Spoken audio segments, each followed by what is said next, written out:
नमस्कार दोस्तों, all exam guide गुरु के यूट्यूब चैनल पर मैं सुजीत पांडे आप सभी का बहुत बहुत स्वागत करता हूं। दोस्तों, आपके लिए फिर से क्वेश्चन लेकर आ गए हैं 100 प्री प्रैक्टिस सेट पेपर है। साइंस के क्वेश्चन है, थोड़े टफ क्वेश्चन है। इसका एक वीडियो मैंने कल बनाया था जिसका डिस्क्रिप्शन बॉक्स में आपको लिंक दे दूंगा। 1 से 100 तक, 101 से लेकर 200 तक के क्वेश्चन पढ़ेंगे। टारगेट वही रहेगा, आपको कम से कम 80 प्रश्न सही करने हैं। जिस दिन 80 प्रश्न सही होने लगे समझ लेना जॉब आपके हाथ में आ जाएगी। करते हैं वीडियो को स्टार्ट। पहला क्वेश्चन देखिए, प्लास्टर ऑफ पेरिस जमने के लिए इनमें से क्या आवश्यक है? तो प्लास्टर ऑफ पेरिस जमने के लिए आपका जल योजन द्वारा अनहाइड्रेट बनाना जो है इंपॉर्टेंट है। ऑप्शन नंबर यहां पर सी राइट आंसर हो जाएगा। सोरा जो बारूद बनाने में काम में आता है का रासायनिक नाम क्या है? तो सोरा का रासायनिक नाम होता है आपका पोटेशियम नाइट्रेट। ये सोरा होता है, इससे बारूद बनता है पोटेशियम नाइट्रेट से। Option number C. धातुएं निम्नलिखित प्रक्रिया द्वारा गर्म होती हैं। तो धातुएं जो होती हैं ये गर्म होती हैं चालन प्रक्रिया द्वारा। ऑप्शन नंबर ए चालन राइट आंसर हो जाएगा। पीतल एक मिश्र धातु है जबकि वायु एक क्या है? पीतल एक मिश्र धातु है और आपका जो वायु है वायु होता है मिश्रण। ऑप्शन नंबर यहां पर बी राइट आंसर है। इलेक्ट्रॉन वहन करता है क्या? इलेक्ट्रॉन क्या लेकर चलता है अपने साथ? तो इलेक्ट्रॉन एक यूनिट ऋण आवेश माइनस चार्ज होता है इलेक्ट्रॉन पर। ऑप्शन नंबर ए यहां पर राइट आंसर हो जाएगा। मनुष्य के लिए सबसे हानिकारक विकिरण कौन सा है? तो सबसे हानिकारक विकिरण मनुष्य के लिए गामा किरणें। ऑप्शन नंबर सी गामा है बहुत ज्यादा हानिकारक। सबसे अधिक संख्या में यौगिक निम्न तत्व के हैं। तो सबसे अधिक संख्या में यौगिक कार्बन के हैं। Option number C carbon right answer हो जाएगा। दो ऐसे वाष्पशील द्रवों जिनके क्वथनांकों में बहुत अधिक अंतर नहीं होता के मिश्रण को पृथक कैसे किया जाता है? तो क्वथनांक में यदि ज्यादा अंतर नहीं हो तो आप प्रभाजी आसवन के द्वारा उनको अलग कर सकते हैं। Option number B right answer हो जाएगा। अल्फा बीटा तथा गामा भेदन शक्तियां अपने जो है अवरोही क्रम में किस किस क्रम में होती हैं? भेदन सबसे पूछा तो सबसे ज्यादा होगा आपका गामा का, उसके बाद बीटा का, उसके बाद अल्फा का। ठीक है, गामा का ऐसा नहीं होता, इस टाइप का चिन्ह होता है। ठीक है, गामा और बीटा का कैसा होता है? नीचे से पूंछ निकली होती है। और अल्फा कैसा होता है? ये अल्फा होता है। तो सबसे ज्यादा गामा, फिर बीटा, उसके बाद अल्फा। ऑप्शन नंबर बी यहां पर राइट आंसर है। निम्न में से किसकी अणु संख्या तथा अणुभार एक समान होगा? तो अणु संख्या और अणुभार दोनों एक समान है हीलियम की। Option number B right answer हो जाएगा। गैस के विसरण की दर क्या होती है? तो गैस के विसरण की दर राइट आंसर हो जाएगा अणुभार के वर्गमूल के व्युत्क्रमानुपाती। जो अणुभार होगा उसका वर्गमूल कर लेना, उसकी व्युत्क्रमानुपाती होगी। Option number D. निम्नलिखित में से कौन सा तत्व स्वतंत्र अवस्था में पाया जाता है? यहां पर स्वतंत्र अवस्था में पाए जाने वाला तत्व जो ऑप्शन दिए गए हैं सल्फर है। Option number B right answer हो जाएगा। दोस्तों, हमारे चैनल पर आपको हट के क्वेश्चन कराए जाते हैं तो कृपया करके हमें सपोर्ट करना। केवल एक वीडियो को लाइक कर दीजिए। इस वीडियो को अभी के अभी जरूर लाइक कर देना, हम इंतजार करेंगे आपके सपोर्ट का। प्लीज लाइक जरूर कर देना। चुंबकीय पृथक्करण विधि निम्नलिखित में से किस अयस्क के सांद्रण में प्रयुक्त की जाती है? तो चुंबकीय पृथक्करण विधि ये हीमेटाइट में यूज होती है सांद्रण में। Option number C. निम्नलिखित में से कौन बेकिंग सोडा है? यहां पर आपको जो ऑप्शन दिए गए हैं बेकिंग सोडा है आपका NaHCO3। Option number B right answer हो जाएगा। कैल्शियम बाइकार्बोनेट कठोर जल का एक नमक है, इसका रासायनिक सूत्र क्या होता है? तो कैल्शियम बाइकार्बोनेट का रासायनिक सूत्र होता है आपका CaHCO3 का होल ट्वाइस। CaHCO3 का whole twice. Option number C right answer है। निम्नलिखित में से कौन सा वायु चूने के पानी को सफेद कर देगा? तो चूने के पानी को सफेद कर देगा कार्बन डाइऑक्साइड। ऑप्शन नंबर यहां पर सी कार्बन डाइऑक्साइड राइट आंसर हो जाएगा प्रश्न के लिए। स्टोरेज बैटरियों में इस्तेमाल की जाने वाली धातु कौन सी होती है? तो स्टोरेज बैटरियों में इस्तेमाल होती है जस्ता। ऑप्शन नंबर सी जस्ता राइट आंसर हो जाएगा प्रश्न के लिए। सूखी बर्फ ड्राई आइस है, तो सूखी बर्फ या ड्राई आइस ये ठोस कार्बन डाइऑक्साइड है। Option number D right answer हो जाएगा। हंसाने वाली गैस कौन सी होती है? तो हंसाने वाली गैस होती है nitrous oxide. Option number D nitrous oxide right answer हो जाएगा। पानी आयनिक लवण का सुविलायक होता है, ऐसा क्यों? तो पानी आयनिक जो लवण होते हैं उसका सुविलायक होता है, इसका कारण है उसका द्विध्रुव आघूर्ण अधिक है, द्विध्रुव आघूर्ण अधिकता के कारण। Option number B. नीला थोथा क्या है? तो नीला थोथा यहां पर राइट आंसर हो जाएगा इसके लिए। ऑप्शन नंबर नीला थोथा जो है ये है आपका कॉपर सल्फेट। ऑप्शन नंबर ए कॉपर सल्फेट राइट आंसर हो जाएगा नीले थोथे के लिए। अगला क्वेश्चन देखिए, सर्वाधिक कठोर तत्व निम्नलिखित में से कौन सा है? तो सबसे अधिक कठोर तत्व है आपका यहां पर जो ऑप्शन दिए गए हैं हीरा सबसे कठोर तत्व है। ऑप्शन नंबर ए। शुष्क सेल में कौन सी ऊर्जा पाई जाती है? तो शुष्क सेल में आपकी रासायनिक ऊर्जा होती है। Option number C right answer हो जाएगा। बंद कमरे में जहां कोयला जल रहा हो वहां किसी को भी सोना नहीं चाहिए। इसका कारण क्या है? तो बंद कमरे में कोयला जला के सोएंगे ना आप, चारों तरफ से उसको बंद कर देंगे, तो तारकोल में कार्बन मोनोऑक्साइड उत्पाद होता है जो हवा में ऑक्सीजन की मात्रा घटा देता है और आप घुटन के थ्रू हो सकता है आपकी मृत्यु भी हो जाए। अग्निशामकों में उपयोगी इनमें से कौन सा अम्ल है? तो अग्निशामकों या फायर एक्सटिंग्विशर में आपका टार्टरिक अम्ल यूज होता है। ऑप्शन नंबर डी टार्टरिक अम्ल प्रश्न के लिए राइट आंसर हो जाएगा। अम्ल की बात हो रही है ना, याद रखना। पेट्रोलियम का शुद्धिकरण किया जाता है कैसे? तो पेट्रोलियम को शुद्ध करने के लिए आपका विधि है आंशीय आसवन। ऑप्शन नंबर बी आंशीय आसवन से पेट्रोलियम को शुद्ध किया जाता है। किसी पदार्थ की पुरातत्विक महत्व मतलब एंटिक का मानने के लिए आयु का मानक क्या होना चाहिए? तो पुरातत्विक महत्व को यदि आपको मापना हो तो उसके लिए कार्बन 14 विधि होती है। ऑप्शन नंबर डी कार्बन 14 विधि, C14। निम्नलिखित 3 तत्व दिए गए हैं। मिश्र धातु स्टेनलेस स्टील बनती है इनसे। क्रोमियम से स्टेनलेस स्टील बनती है, क्रोमियम, कार्बन और लोहा। अब आपको बताना है कि किसकी मात्रा कितनी अधिक होती है स्टेनलेस स्टील में। यहां पर क्या हो जाएगा सही आंसर? तो राइट आंसर है सबसे ज्यादा होता है लोहा, उसके बाद होता है आपका क्रोमियम और सबसे कम होता है कार्बन। सबसे ज्यादा लोहा, फिर क्रोमियम, फिर कार्बन, इनको मिलाकर स्टेनलेस स्टील बनाया जाता है। याद रखिएगा option number C right answer हो जाएगा। निम्न में से सबसे कठोरतम पदार्थ बताइए। तो सबसे कठोरतम पदार्थ यहां पर राइट आंसर हो जाएगा हीरा। अभी हमने थोड़ी देर पहले ही पढ़ा था, ऑप्शन नंबर ए हीरा प्रश्न के लिए बिल्कुल सही आंसर हो जाएगा। अगला क्वेश्चन देख लेते हैं। अगले क्वेश्चन में क्या पूछा गया है? स्वर्ण की शुद्धता को किस इकाई में व्यक्त किया जाता है? तो सोने की शुद्धता, स्वर्ण की शुद्धता, राइट आंसर क्या हो जाएगा? इसको व्यक्त करने के लिए होता है आपका carat. Option number A right answer है। गोबर गैस में मुख्यतः क्या होता है? तो गोबर गैस में मुख्यतः मीथेन होती है। ऑप्शन नंबर ए मीथेन प्रश्न के लिए बिल्कुल सही आंसर हो जाएगा। विस्फोटक नाइट्रोग्लिसरीन है एक क्या? तो नाइट्रोग्लिसरीन एक विस्फोटक है और ये होता है आपका ester. Option number B ester right answer हो जाएगा। गैल्वेनाइज्ड लोहे पर किस धातु की पतली परत चढ़ाई जाती है? तो गैल्वेनाइज्ड लोहे पर जस्ते की परत चढ़ाई जाती है। ऑप्शन नंबर सी जस्ता प्रश्न के लिए बिल्कुल सही आंसर हो जाएगा। ऑप्शन नंबर सी। अमलगम में रहता है, तो अमलगम जो रहता है उसके अंदर रहता है आपका Hg। Hg का फुल फॉर्म बताओ, Hg का रासायनिक नाम क्या है? कमेंट करके बताइए, कमेंट करिए Hg का रासायनिक नाम। कैल्शियम कार्बाइड पर जल डालने से क्या बनता है? तो कैल्शियम कार्बाइड पर यदि आप जल डालेंगे तो आपका एसिटिलीन बनेगा। ऑप्शन नंबर यहां पर सी राइट आंसर हो जाएगा। निम्नलिखित में से सबसे छोटा तत्व कौन है? तो सबसे छोटा तत्व यहां पर आपको जो ऑप्शन दिए गए उसमें से है परमाणु। ये सबसे छोटा तत्व है ऑप्शन नंबर ए। तत्व की बात हो रही है, ये वर्ड पढ़ लेना, तत्व। परमाणु एक सबसे छोटा तत्व कहलाता है।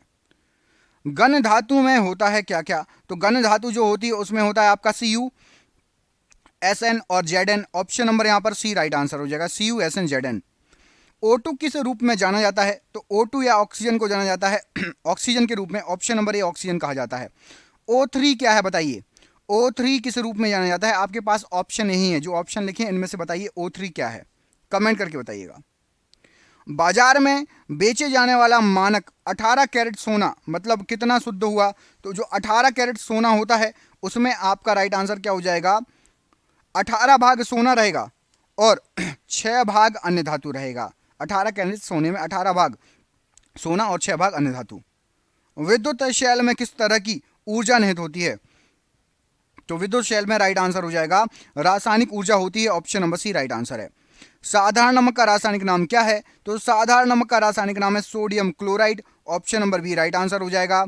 स्टोरेज बैटरी में कौन से पदार्थ का उपयोग किया जाता है? तो स्टोरेज बैटरियों में उपयोग किया जाता है सीसा या लेड का। Option number B right answer है। निम्न में से कौन नॉन फेरस धातु नहीं है पूछा गया है? तो नॉन फेरस धातु नहीं है, तो लोहा नॉन फेरस धातु नहीं है, बाकी सभी नॉन फेरस धातु है। लोहे में फेरस होता है। Option number D right answer हो जाएगा। लोहा नॉन फेरस धातु नहीं है। खारे पानी में निम्नलिखित में से क्या उपस्थित है? तो खारे पानी में यहां पर आपके कैल्शियम होगा। ऑप्शन नंबर ए कैल्शियम राइट आंसर हो जाएगा। धातु के सल्फेट के कारण पानी के अस्थायी खारेपन को दूर किया जा सकता है निम्न में से किससे? तो धातु का सल्फेट आप मिलाओगे जेओलाइट्स। ऑप्शन नंबर ए, इससे पानी के स्थायी खारेपन को दूर किया जा सकता है। ब्राउन रिंग परीक्षण का प्रयोग किसके लिए होता है? तो ब्राउन रिंग परीक्षण जो होता है ये नाइट्रेट्स के विश्लेषण के लिए यूज होता है। Option number A right answer हो जाएगा। निम्नलिखित में से कौन सा पदार्थ प्राकृतिक रूप से खट्टा होता है? यहां पर आपको जो ऑप्शन दिए गए हैं तो सिरका, ये प्राकृतिक रूप से खट्टा होता है। ऑप्शन नंबर डी सिरका राइट आंसर है। निम्नलिखित में से कौन सी धातु प्रकृति में मुक्त अवस्था में पाई जाती है। यहां सभी जो नाम दिए गए हैं इसमें से सोना प्रकृति के रूप में शुद्ध अवस्था में मुक्त अवस्था में पाई जाती है, ऑप्शन नंबर ए। बॉक्साइट अयस्क है, तो बॉक्साइट जो है ये एक एल्यूमिनियम का अयस्क कहलाता है, option number D. Bhopal gas त्रासदी में कौन सी गैस लीक हुई थी? तो भोपाल गैस त्रासदी में यहां पर राइट आंसर हो जाएगा मेथाइल आइसोसाइनेट लीक हुई थी, ऑप्शन नंबर बी यहां पर राइट आंसर हो जाएगा प्रश्न के लिए। कांच पर लिखने के लिए किस अम्ल का प्रयोग किया जाता है? तो कांच पर लिखने के लिए नाइट्रिक अम्ल का यूज होता है, ऑप्शन नंबर डी। शुष्क सेल में जो ऊर्जा संग्रहित होती है वो कौन सी होती है? तो शुष्क सेल में या किसी भी सेल में रासायनिक ऊर्जा संग्रहित होती है, ऑप्शन नंबर यहां पर बी राइट आंसर हो जाएगा। निम्नलिखित में से कौन सी अचुंबकीय वस्तु है जो चुंबक से चिपके नहीं? राइट आंसर हो जाएगा, देखिए लोहा चुंबकीय है, निकेल और कोबाल्ट। गंधक अचुंबकीय वस्तु है, option number B right answer हो जाएगा। निम्नलिखित में से कौन सा हाइड्रोकार्बन के अणुभार को बढ़ते हुए क्रम में बताता है? तो हाइड्रोकार्बन का यदि अणुभार बढ़ते हुए क्रम में लगाएंगे, यहां पर आपको जो क्वेश्चन दिया है उसके अनुसार राइट आंसर क्या हो जाएगा? तो प्रश्न के लिए बिल्कुल सही आंसर हो जाएगा आपका ऑप्शन नंबर यहां पर सबसे पहले आएगा आपका मीथेन, उसके बाद ethane, propane, butane, option number ही सही है। मीथेन, एथेन, प्रोपेन, ब्यूटेन, बिल्कुल राइट आंसर हो जाएगा। अगला क्वेश्चन देखिए, किसी परमाणु में उपकक्षाओं ऑर्बिटल के भरने का क्रम किसके द्वारा निर्धारित होता है? तो उपकक्षाओं ऑर्बिट के भरने का क्रम जो हुंड के नियम द्वारा निर्धारित होता है, option number C right answer है। निम्न में से कौन रेडियो सक्रिय नहीं है? यहां पर राइट आंसर हो जाएगा, ऑप्शन दिए गए हैं जर्कोनियम ये या जिरकोनियम, ये रेडियो सक्रिय नहीं है, बाकी ऊपर के तीनों रेडियो सक्रिय हैं। कॉपर सल्फेट का जलीय घोल अम्लीय होता है क्योंकि इसके लवण का क्या हो जाता है? तो कॉपर सल्फेट का अम्लीय घोल जलीय घोल अम्लीय होगा क्योंकि राइट आंसर हो जाएगा जलीयकरण के कारण, ऑप्शन नंबर सी जलीयकरण हो जाता है। द्रवित पेट्रोलियम गैस में मुख्यतः कौन सी गैस होती है? तो द्रवित पेट्रोलियम गैस में आपकी मीथेन, ब्यूटेन और प्रोपेन आती है, ऑप्शन नंबर ए methane, butane, propane right answer है।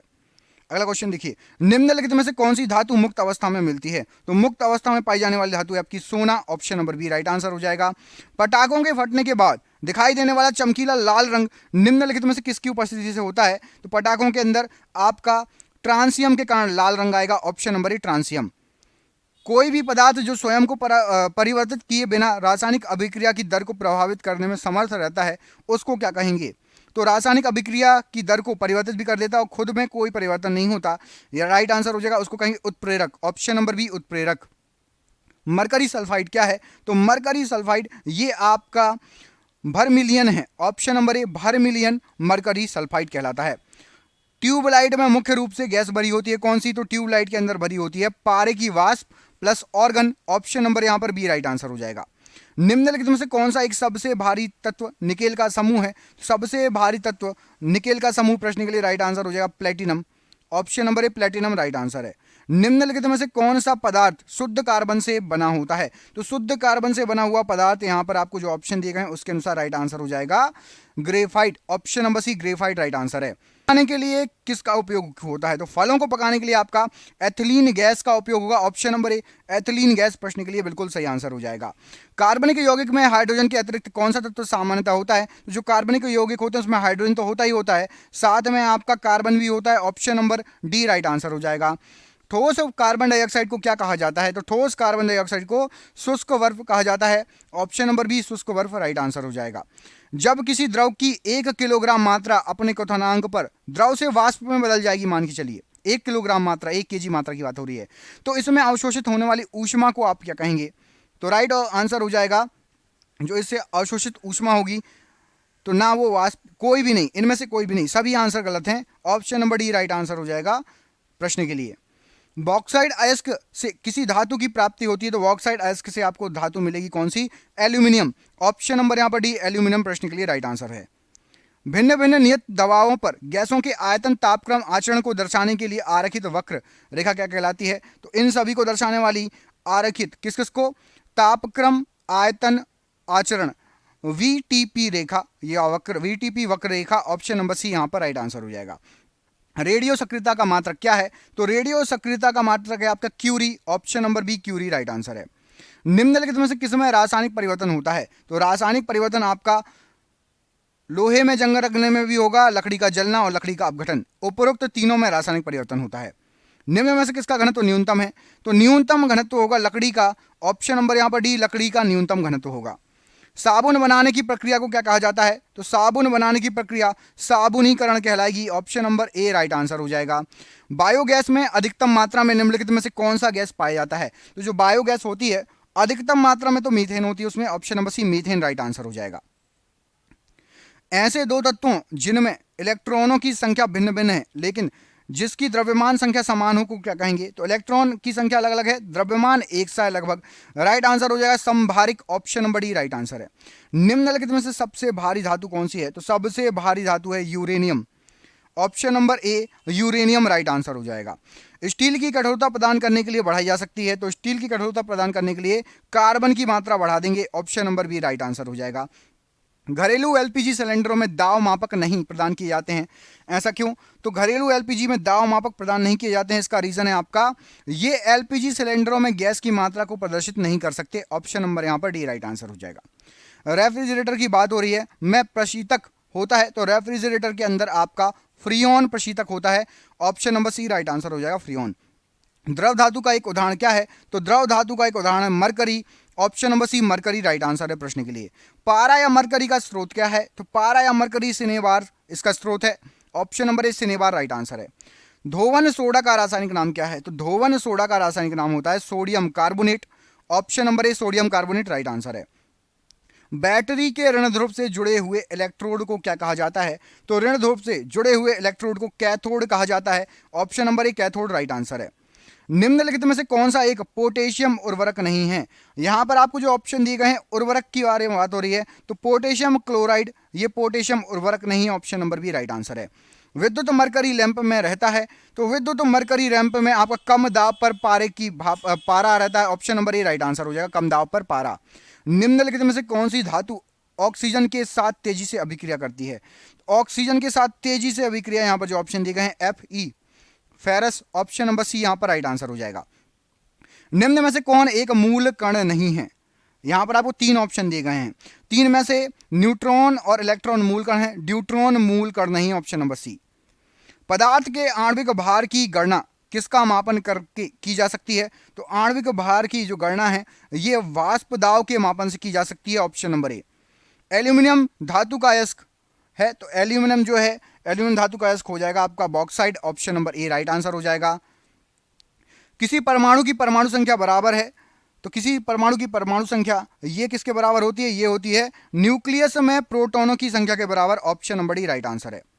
सर्वाधिक विद्युत चालकता वाला तत्व निम्नलिखित में से कौन सा है? तो सबसे ज्यादा विद्युत चालकता वाला तत्व है आपका, यहां पर जो ऑप्शन दिए गए हैं उसके अनुसार सिल्वर। ऑप्शन नंबर ए। और ये रहा आज का आखिरी क्वेश्चन। इसमें पूछा गया आपसे निम्नलिखित में से आयरन पर जंग लगने के कारण कौन कौन से हैं? यहां पर तीन ऑप्शन दिया है, ऑक्सीडेशन, रिडक्शन, ऑक्सीजन के साथ रासायनिक अभिक्रिया, चार दिए हैं, और कार्बन डाइऑक्साइड के साथ रासायनिक अभिक्रिया। तो यहां पर आपको बता दूं ऑक्सीडेशन से जंग लगती है, पहला सही है, और साथ ही साथ ऑक्सीजन के साथ रासायनिक अभिक्रिया से भी जंग लगती है। एक और तीन सही हो जाएगा, तो ऑप्शन नंबर डी में पढ़िए, एक और तीन दिया है, तो ऑप्शन नंबर डी यहां पर सही आंसर हो जाएगा। और ये रहा आपके लिए सरप्राइज क्वेश्चन, फलों को कृत्रिम रूप से पकाने के लिए कौन सी गैस प्रयुक्त होगी? यहां पर आपको जो ऑप्शन दिए गए हैं उसके अनुसार ही आंसर बताइए। एथिलीन, मीथेन और ब्यूटेन, इनमें से कौन सी गैस फलों को कृत्रिम रूप से पकाने के लिए आवश्यक होगी? दोस्तों वीडियो अच्छा लगा हो तो प्लीज़ वीडियो को लाइक कर देना, चैनल पर नए हैं चैनल को सब्सक्राइब कर देना। इसके पहले वाला मतलब 1 से लेकर 100 तक के क्वेश्चन मैं आपको डिस्क्रिप्शन बॉक्स में लिंक दे रहा हूँ, स्क्रीन पर भी आ जाएगा, वहाँ से जाके चेकआउट करो, उस वीडियो को ज़रूर देखना। और ऐसे ही कर करके हम सीरीज चलाएंगे और साइंस आपकी अच्छे से करा देंगे। हमारे चैनल पर 100 क्वेश्चन के और भी वीडियो हैं, जीके के भी, करंट अफेयर्स के भी, उनको भी चेकआउट करिएगा। बहुत बहुत धन्यवाद, आपका दिन शुभ हो, बहुत बहुत धन्यवाद।